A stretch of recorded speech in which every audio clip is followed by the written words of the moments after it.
Hey guys, I welcome you all. So today's topic is bioethanol production. Bioethanol production क्यों ज़रूरी है, क्या है और आगे के लिए क्या फ़ायदा है इससे.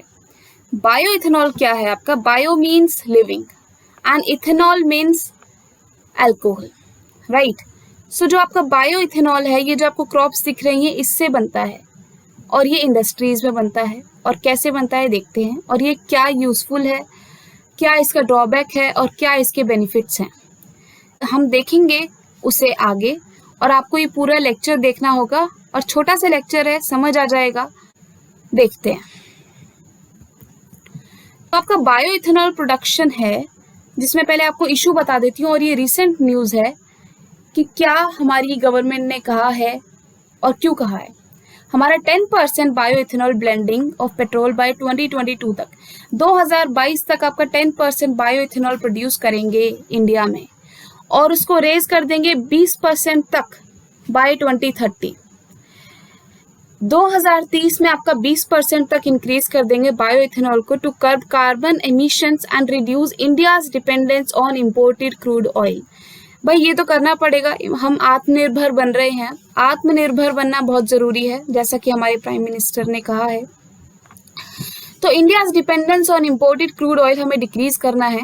हम अपना इंपोर्ट करते हैं क्रूड ऑयल बाहर से, बाहर की कंट्रियों से, मिड ईस्टर्न कंट्रीज से, और उसमें और यूएस से भी बहुत पैसे खर्च होते हैं, बहुत बिलियंस में खर्च होते हैं. तो उसको रिड्यूस करना है, ठीक है. और तो और बायोइथेनॉल हमारे लिए इसलिए ज़रूरी है क्योंकि ये ग्लोबल वार्मिंग डिक्रीज करता है. ग्रीन हाउस गैसेस कम निकलती हैं तो ग्लोबल वार्मिंग डिक्रीज होता है.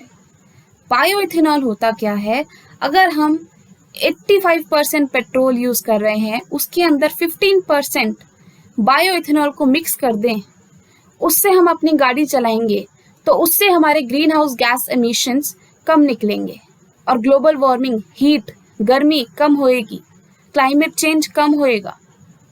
ये है हमारा बायोइथेनॉल का फ़ायदा. तो इसका बैकग्राउंड क्या है? 1G and 2G bioethanol plants. 1G हमारा होता है first generation and second generation bioethanol plants are set to play a key role in making bioethanol available for blending. Key role है, इंपॉर्टेंट रोल है इनका blending में, जो हम petrol के साथ करेंगे. But face challenges in attracting investment from the private sector. ये चैलेंजेस भी फेस करती है क्योंकि इसमें प्राइवेट सेक्टर इन्वेस्टमेंट नहीं करना चाहता. क्यों नहीं करना चाहता? Let's see in the next slide कि इसकी जो डिटेल्स हैं ये क्या है. इसकी जो डिटेल्स है ये क्या है. पहले ये बता देती हूँ फर्स्ट जनरेशन और सेकेंड जनरेशन में क्या फ़र्क है, क्या डिफरेंस है. फर्स्ट जनरेशन बायोइथेनॉल प्लांट्स में आपका यूज होता है sugar juice, molasses, bio products in the production of sugar as well as raw material that we use in the bioethanol production in the first generation plants. But अभी जो आ गए हैं second generation plants भी आ गए हैं, अभी तो नहीं आए इंडिया में, अभी नहीं आए, बाहर आ गए हैं, डेवलप्ड कंट्रीज में आ चुके हैं पहले ही. सेकेंड जनरेशन में प्लांट्स में क्या होता है, इसमें surplus biomass and agricultural waste to produce bioethanol. आपका इसमें biomass, surplus biomass and agricultural waste भी यूज कर लेते हैं, सॉलिड वेस्ट भी यूज हो जाता है. तो जो भी आपका वेस्ट है इसमें यूज हो रहा है. तो ये आपका 2G प्लांट्स अच्छा है, नहीं है? 2G प्लांट्स अच्छे हैं, राइट. तो इसमें क्या होता है, आपका एनर्जी रिकवरी भी होगा, वेस्ट भी कम होगा, सब कुछ कम होगा. वेस्ट जो आपका आ रहा है एग्रीकल्चर से, उसको भी हम यूज कर लेंगे.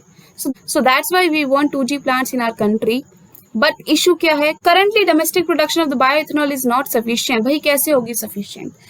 Bioethanol production हम इतना कम बना रहे हैं, mostly 5% बना रहे होंगे हम, और इंडिया की पॉपुलेशन है 130 करोड़ प्लस, और पेट्रोल पंप्स हैं इंडिया में 80,000 प्लस और मोर होंगे. ये मैं आपको 2015 का डाटा बता रही हूँ.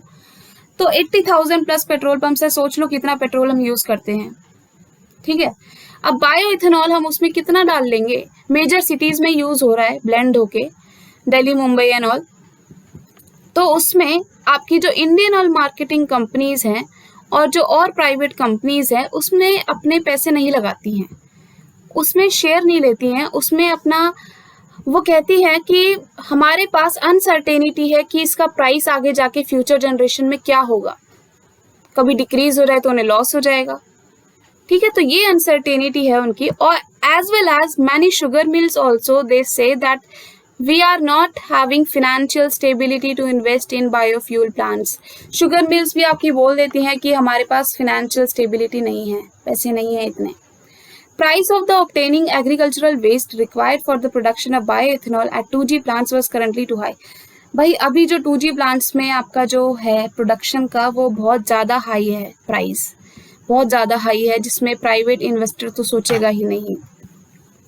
तो इसके लिए क्या कर सकते हैं हम? इसके लिए हम ये कर सकते हैं कि स्टेट गवर्नमेंट को डिपोज खोलने चाहिए।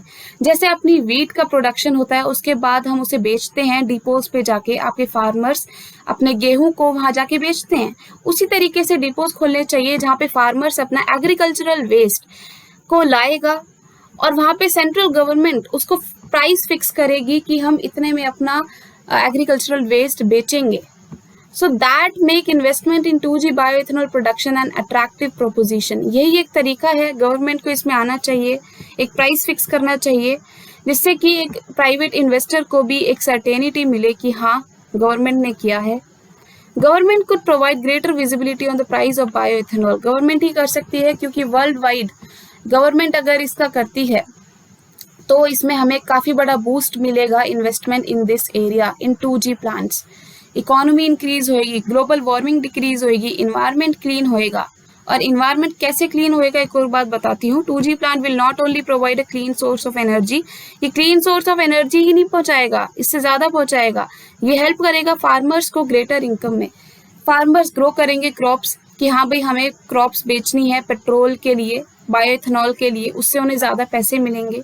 और तो और ये प्रिवेंट करेगा burning of waste, agricultural waste, which is a major source of air pollution। You know very well, Punjab and Haryana में अक्टूबर नवंबर में आपकी जो फील्ड्स हैं एग्रीकल्चरल वेस्ट को जलाया जाता है, उससे क्या होता है दिल्ली में सारा पोल्यूटेंट आ जाता है, इन्वर्जन कंडीशंस होती है, लो मिक्सिंग हाइट होती है, तो पोल्यूटेंट आपका सारा वही नीचे ही रहता है, ऊपर जाता ही नहीं है, क्योंकि जो आपकी बड़ी बड़ी बिल्डिंग्स हैं दिल्ली में उस पोल्यूटेंट्स को कहीं जाने ही नहीं देती हैं। सो वो आपकी कंडीशन पैदा होती है, आपको सांस नहीं आता, धुआं धुआं चारों तरफ दिखता है, स्मॉग होती है, स्मॉग बोलते हैं उसे। तो यही आपका है कि इस टाइम पे अगर हम बायो इथेनॉल प्रोडक्शन को करेंगे तो फार्मर आपका वेस्ट को नहीं जलाएगा, फार्मर आपका वेस्ट को नहीं जलाएगा और इससे आपका फायदा होगा एयर पोल्यूशन में कि एयर पोल्यूशन नहीं होगा। तो यही था आज का lecture.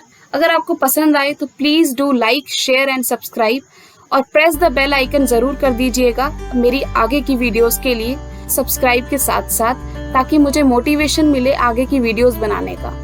Thank you so much.